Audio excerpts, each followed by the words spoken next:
What's up, people? Not bringing a reaction video, but I wanted to talk about three different animes that have I kept thinking two of them had the same similarities, or no, two of them had the same similarities in one way, and one had its own.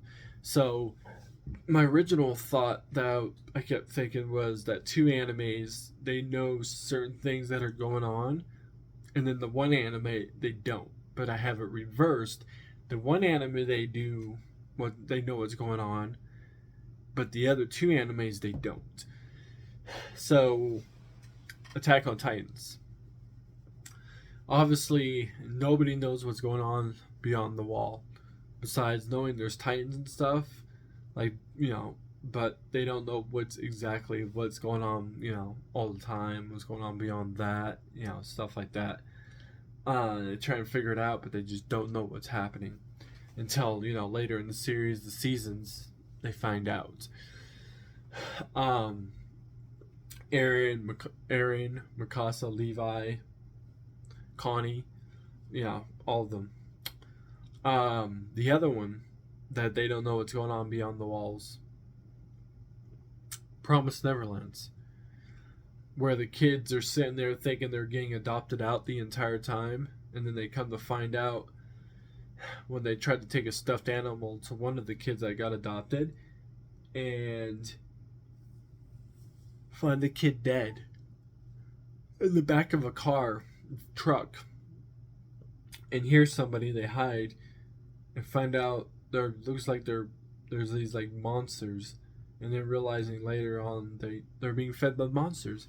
So throughout the series they're having to find a way to get away from Mother, because obviously she's there to give them to them. So they find a way to have to get away from Mother. So those two animes, and by the way, Attack on Titans, Promised Neverland so far, spoiler, saying all that. And then the last anime, spoiler, 86. That anime, though, unlike Attack on Titans and Promised Neverland, where they don't know what's really going on beyond the walls and they have to find out themselves, they end up finding out themselves.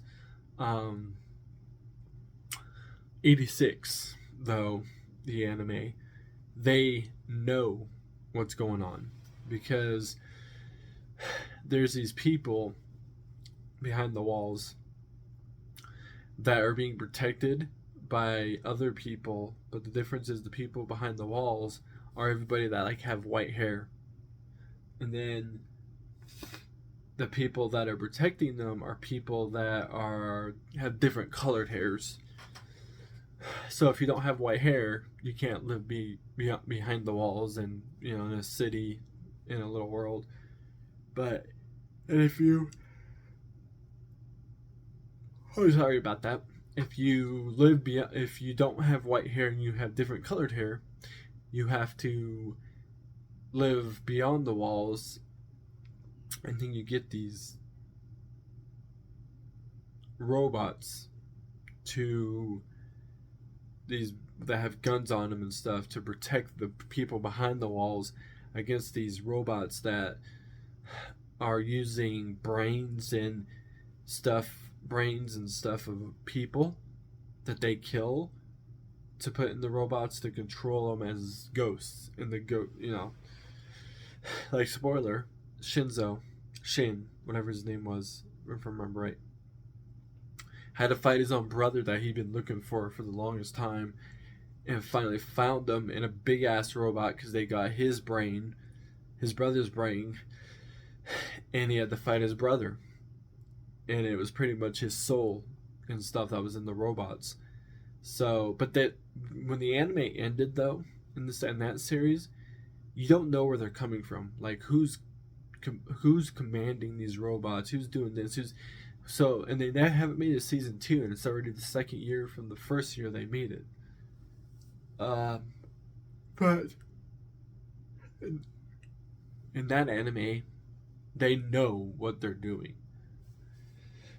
But I had the thought of that for the longest time, of the difference between the animes of two of them not knowing what's going on beyond the walls, and then the third one, the 86, they know what they're doing. They know they're protecting a city of people. But anyways, deuces. Definitely bring reaction videos.